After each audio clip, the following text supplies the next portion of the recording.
오늘 전체적으로 끌고 가는 주제는 위로입니다. 하나님의 위로. 오늘 전체적인 요약은 이렇습니다. 하나님은 더 이상 건축된 성전에 거하거나 매이지 않겠다고 선언하십니다. 여전히 성전에서 형식적인 제사를 드리고, 그리고 한편으로는 악행을 일삼는 이스라엘 백성들의 행태 때문에 더 이상 성전에 있을 수가 없기 때문이죠. 그들은 그런 삶을 살아가는 그들을 부끄럽게 만드실 거라고 하나님이 이야기하십니다. 하나님은 시온을 산모에 비유해서 출산하는 모든 과정을 비유로 얘기하십니다. 임신하고 또 임신케 하셨은즉 순산하게 하실 것이라고 약속을 하십니다. 이 하나님이 택한 백성들이 많아질 것이라는 것을 이렇게 비유하는 것이죠.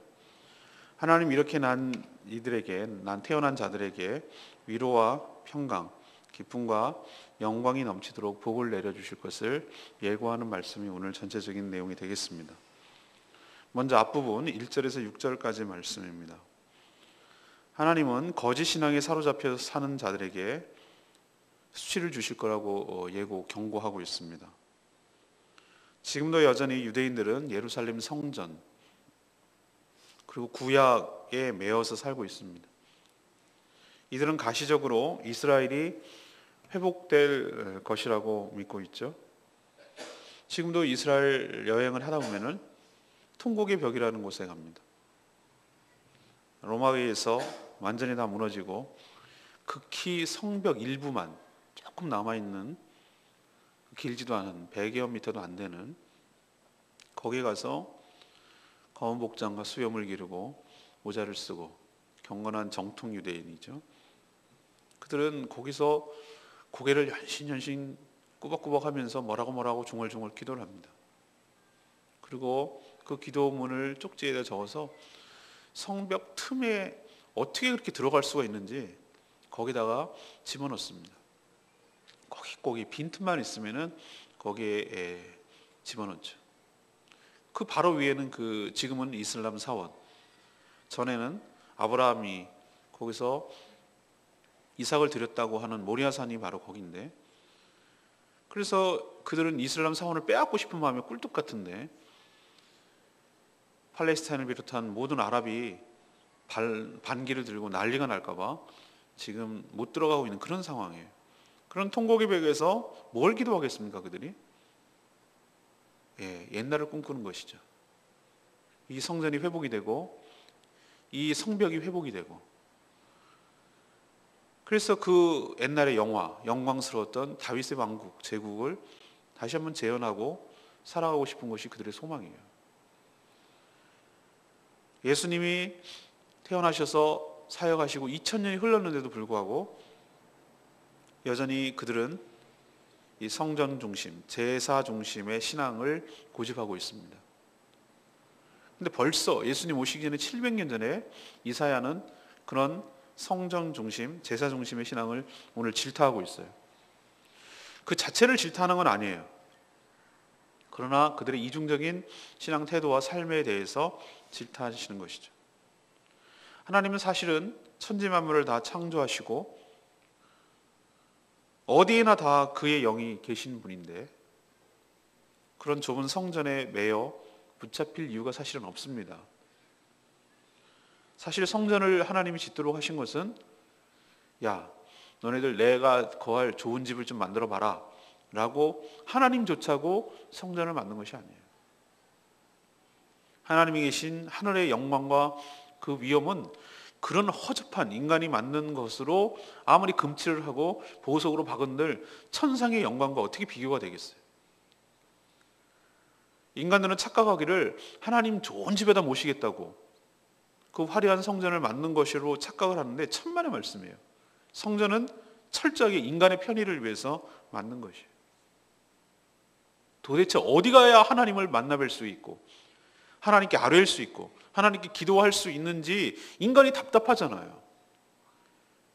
그래서 하나님께서 나를 만나려거든 이렇게 성소와 지성소와 이런 과정을 통과를 해서 나를 만날 수 있도록 하겠다고 그 길을 보여주신 것이에요. 이건 다분히 이후에 예수 그리스도를 통한 구속사역을 전제로 모형으로 만든 것이지만 아무튼 성전을 만든 목적은 하나님 때문이 아니라 인간 때문이에요. 인간이 하나님을 배웠고 하나님께 기도하고 하나님께 용서를 받고 그런 과정을 거치기 위해서 만든 것인데 이들은 착각을 했어요. 성전만 있고 제사만 드리면 하나님을 자기 손아귀에 붙들어 놓고 마음대로 다룰 수 있는 신이라고 여겼어요. 그걸 어떻게 할 수 있는가? 이렇게 제사와 성전에서 그 분향을 하고 성전이 제대로 시스템이 굴러가기만 하면 아무 문제가 없을 거라고 생각했는데 하나님은 그것에 마음을 빼앗긴 것이 아니고 그것에 포인트를 둔 것이 아니고 하나님은 뭐라고 오늘 얘기를 하시냐면은 너네들의 그 형식적인 제사와 형식적인 그 분향과 그런 것에 내가 질려버렸다 이렇게 얘기를 하세요. 그 표현이 어디냐면 2절 3절 이게 나오는 얘기인데 그들은 마음에도 없는 제사를 이방인들의 우상 숭배처럼 그렇게 드렸어요.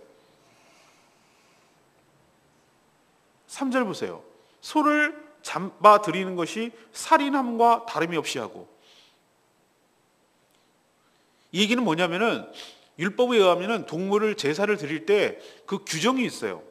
어떻게 해서 그 소나 양을 잡아야 되는 규정이 있는데 소를 어떻게 하냐면 무슨 도살장, 백정처럼 그런 율법과 규례를 어기고 자기 멋대로 드리는 것이니까 하나님 눈에 보기에는 소를 잡아 드리는 것이 마치 무슨 그 백정 잡듯이 그렇게 율법을 어기고 형식적으로 드리는 거예요, 그냥.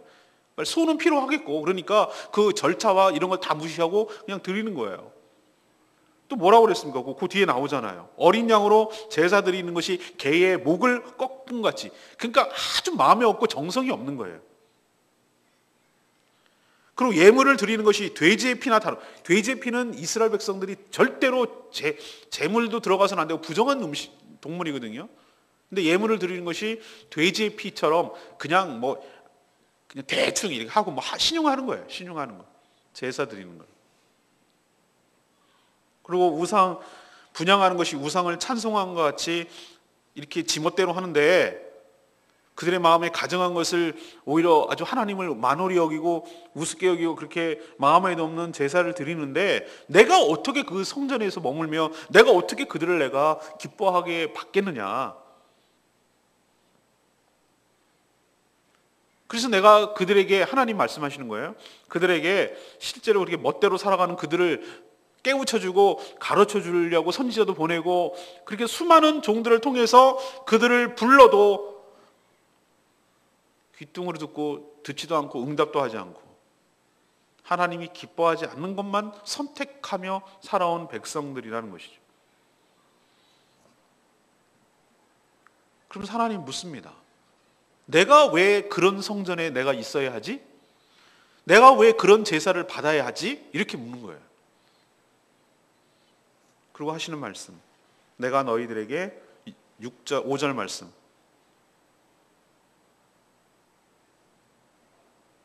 그들에게 수치를 당하게 하리라. 자기의 택한 백성일지라도 수치를 당하게 할 거라고 경고하고 있습니다. 근데 이 얘기를 들으면 성경은 확실히 진리라는 생각이 들어요. 진리다. 진리는 시대와 상황을 초월해서 진리여야 합니다.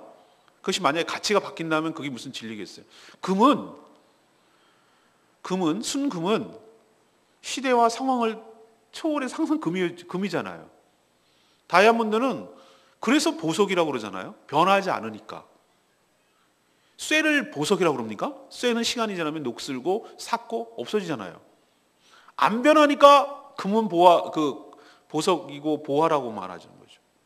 진리도 역시 시대와 상황을 초월해서 주시는 말씀이 진리인데 지금 이렇게 얘기하는 것을 쭉 듣다가 그래 유대인들은 얘네들은 이래서 안 된다니까 이렇게 비판하다가도 문득 섬뜩 느껴지는 느낌은 이게 꼭 이들만의 얘기일까? 이런 생각이 드는 거예요. 우리도 그렇지 않은가? 우리는 물론 제사도 동물을 잡아서 제사 드리잖아요. 예수 그리스도께서 모든 그 구약을 완성하시고 성취하신 줄 믿습니다. 그래서 피의 희생 제사는 필요 없어요. 예수 그리스도의 그 보혈로 나가면 되는 건데, 중요한 것은 그게 아니라니까요. 하나님께서 지적하시는 핵심 포인트는, 얘네들 절차 이렇게 뭐라고 그러지?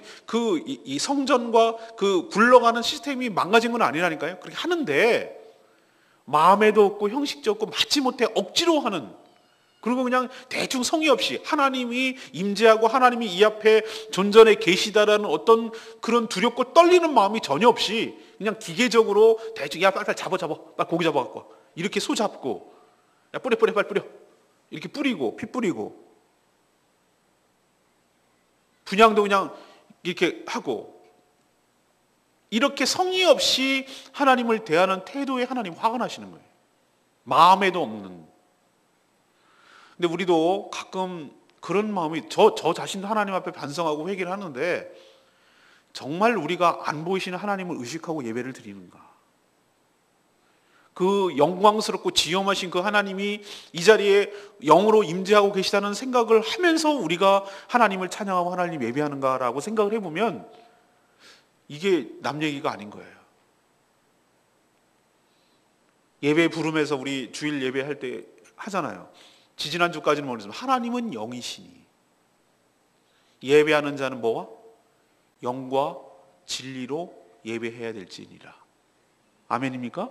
우린 그 정신으로, 하나님은 영이시니, 우리 눈에 보이지 않지만 영이시니, 그 예배를 받으시는 분이 영과 성령을 통하여 진리인 말씀 또 예수 그리스도를 통하여 하나님께 예배해야 할지니라.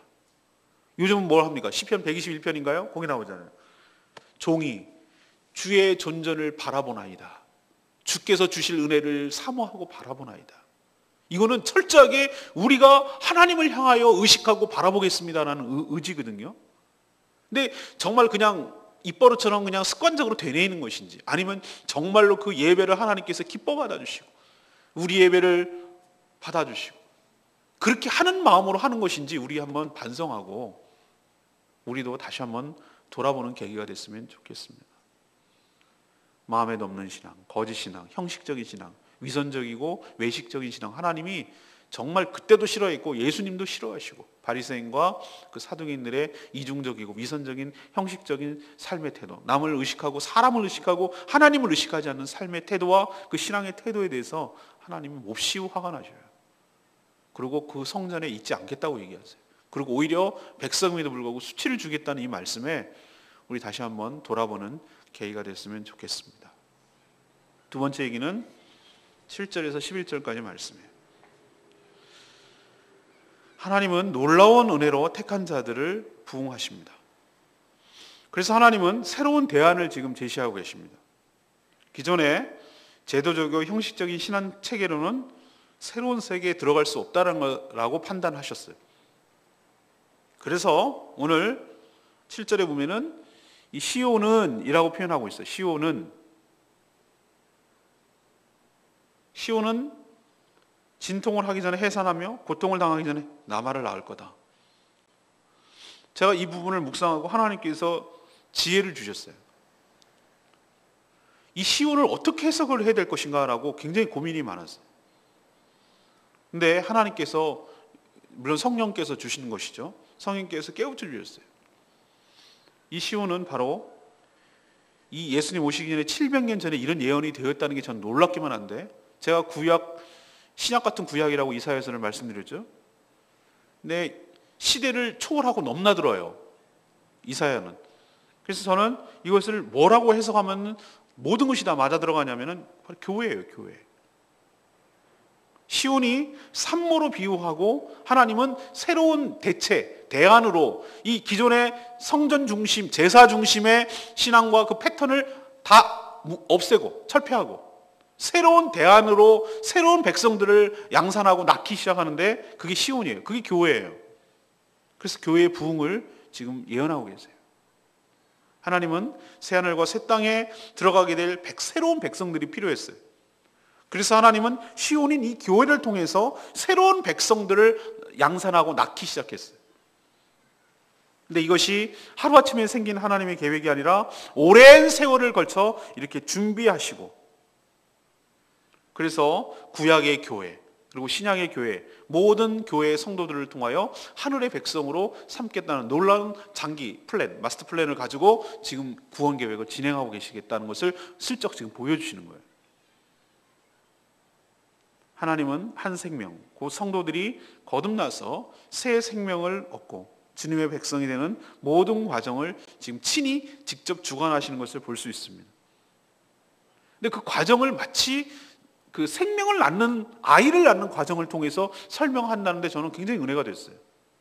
보세요. 오늘 뭐라고 얘기했냐면 그 시온이 잉태하였은즉 하나님이 해산하지 않겠느냐, 진통한즉 즉각 아이를 낳으리라, 이렇게 해요. 우리도 전도할 때 태신자를 품는다 이런 말을 하죠. VIP를 마음에 품는다 이런 표현을 쓰죠. 그 사람을 마음에 품는 잉태죠, 잉태. 그러나 진통의 과정을 겪어서 하나님께서 그 마음에 품었은즉 그것을, 그 생명을 순산하게 하시리라. 그런 과정을 통해서 새 생명이 교회 안으로 들어오게 되고, 물론 교회가 어머니처럼 그 시온이 그 새롭게 된 생명들을 양육하고 잘 길러내야 될 책임이 있지만, 모든 새로운 생명은 이런 식으로 이 생명을 낳는 것으로 시작한다는 것에 저는 굉장히 차가운 놀라운 비유라고 생각을 해요. 맞아요. 우리는 하나님께서 내가 너를 낳았노라, 오늘날 내가 너를 낳았노라, 너는 내 아들이라고 하는 표현, 여러분 그렇잖아요. 그리고 우리가 거듭난다고 하는 것을 하나님께서 새로운 생명으로 다시 태어나는 것을 의미하는 줄 믿습니다. 니고데모가 얘기한 것, 네가 거듭나야 하리라, 다시 태어나야 하리라는 말이 무슨 뜻인지 몰랐는데 이 말씀과 연결시키면 신약과 구약을 자유롭게 넘나들고 이것을 해석하면 이게 무슨 뜻인지 알겠어요. 하나님께서는 기존에 혈통적으로 내려오는 유대인들, 이스라엘인들을 그 구원의 대상으로 삼지 않겠다고 선포하는 거예요. 더 이상 이제는 성전 중심, 제사 중심의 신앙 패턴을 다 없애고 그것을 종료하고 새로운 신앙 체계를 열어가겠는데, 새로운 하나님의 나라 백성을 삼겠는데, 혈통적으로 내려오는 그게 아니라 born again, 거듭나는 생명, 주 안에서 거듭나는 생명, 그것이 유대인이건 이방인이건 그것을 제한을 두지 말고 새롭게 거듭나는 인생을 통하여 하나님께서 새로운 백성들을 낳으시고 그 백성을 통해서 하나님 나라, 새로운 예루살렘에 거할 주민으로, 백성으로 삼겠다. 그리고 그들을 하나님 기뻐하고 만족하겠다. 낳기만 하는 것이 아니라 오늘 뒤에 보면은 10절, 11절에 보면은 그 젖을 빤다는 표현을 쓰고 있어요. 아기가 젖을 먹어야 하루아침에도 쑥쑥쑥 크잖아요. 그죠? 그 신기해요. 애들 크는 거 보면요. 놀랍지 않으세요? 그 성장 속도가, 얘는 먹고 자고 먹고 자고, 꼭 강아지 같잖아요. 먹고 자고 먹고 자고. 시온이 보면은 와, 나 개 크는 거 보면 지금은 들기 힘들어요. 힘들지는 않지만 어쨌든 들기가 묵직해요. 근수가 많이 나가요. 체중이 많이 늘었어요. 걔가 태어나서 얼마 안 돼서 왔을 때 찌끔했는데 지금은 어이구 이제는 아주 제법 무거워요. 젖을 충분히 빨았기 때문에, 그리고 잘 먹었기 때문에. 이것을 보면 하나님께서 뭘 얘기하시냐면은 낳고 네 알아서 살아, 동물처럼 사슴처럼 먹고 조금 젖 빨고 지가 막 뛰어다니게 이런 게 아니라 충분히 젖을 빨게 할 것이다. 그 얘기는 뭐냐면 시온 낳기만 하는 것이 아니라 시온은 교회를 통해서 충분히 영적인 공급을 해서 이 아이가 자라도록 그렇게 하실 거라고 예언해 놓고 있는 줄로 압니다. 아, 그럼 알겠어요. 하나님의 계획이 뉴 플랜을 알겠다고. 뭐냐면은 예수 그리스도 이후에 뭐가 탄생한, 시온이라는 하나의 왕국이기도 하고 하나의 공동체이기도 한 새로운 교회라는 대안이 하나님께서 만들어내실 줄로 압니다. 그 교회를 통해서 하나님이 새로운 생명을 잉태하고 새로운 생명을 진통하고 새로운 생명을 낳고 새로운 생명을 젖을 빨게 해서 길러내고, 그래서 이 교회를 통해서 하나님께서 하나님의 나라의 백성들, 택한 백성들을 삼으시고 이들을 통해서 하나님이 영광 받으실 줄로 믿습니다. 교회가 하나님의 새로운 뉴 플랜이에요.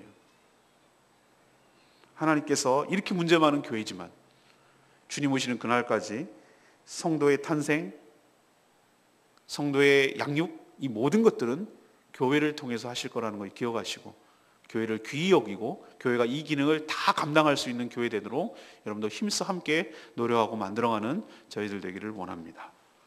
마지막 세 번째는 12절 14절이에요. 하나님은 택한 백성들에게 위로와 평강, 기쁨과 영광을 주실 것을 약속합니다. 하나님은 교회, 시온을 통해서 탄생될 새 생명, 곧 성도들을 마치 아기를 이렇게 품에 안으시는 것처럼 안고 충분한 젖이 은혜죠.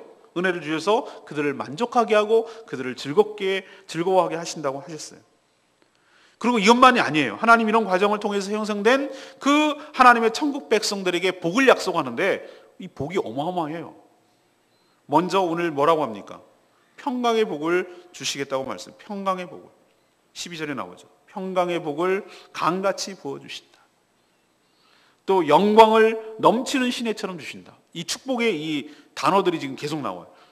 평강을 주시고 영광을 시내처럼 주시고 이 강이나 시내는 충분하게 쏟아부어 주시는 것을 이런 은유로 표현하는 것이에요. 그리고 하나님의 은혜죠. 를 충분히 빨게 하고 공급받게 하고 하나님의 무릎에서 놀도록 하는 거예요. 강아지나 애들이나 보면은 어디가 놀이터가 되기를 원하냐면은 엄마 고기 품에서 다리 사이에서 그 뭉개고 놀라고 그러잖아요. 강아지도 그러고 보면 거기가 제일 좋거든요. 엄마의 사랑을 사랑을 받을 수 있고 주목받을 수 있고 거기가 제일 좋다는 거 자기도 알아요. 딴 장난감도 많고 그런데 애들 보세요. 전부 다 거기 와가지고 치대고 막 뭉개고 비비대고 그러는 게 있잖아요.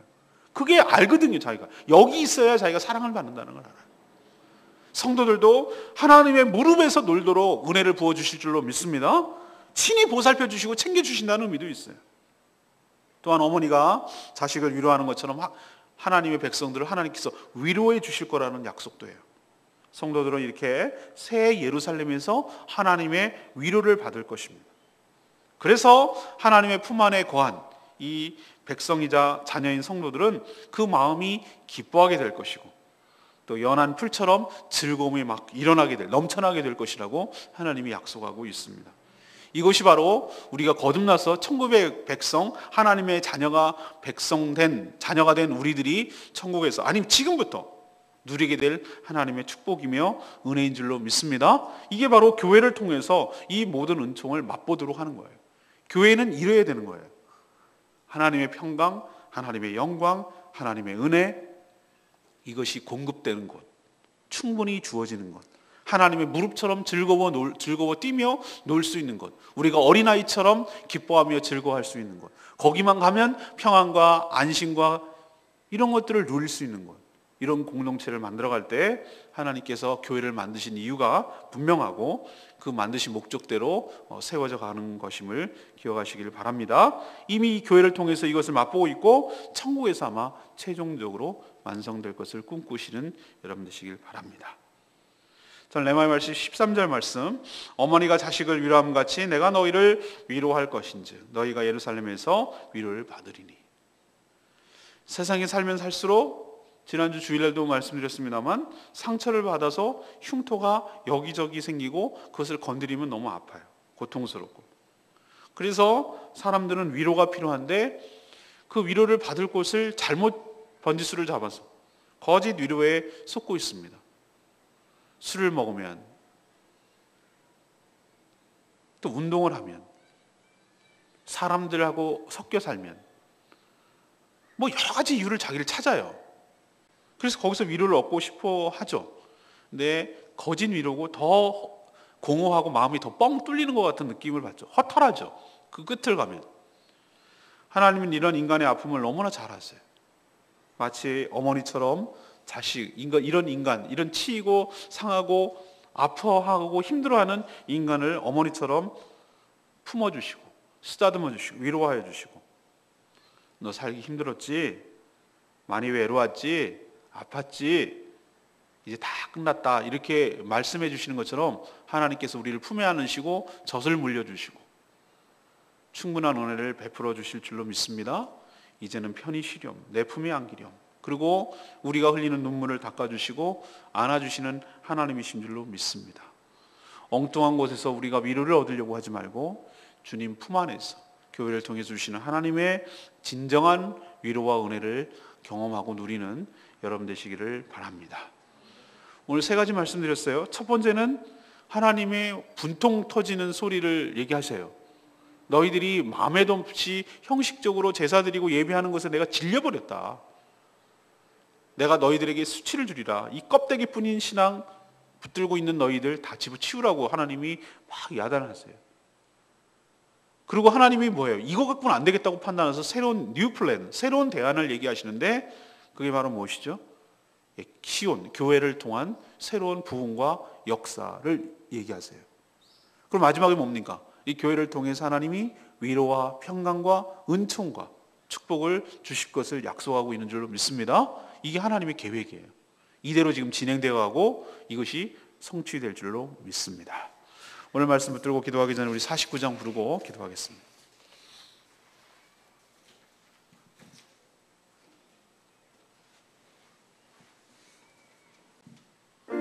하나님의 음성을 듣고자 기도하며 우리 찬양하겠습니다.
계속 이어지게 될 줄로 믿습니다.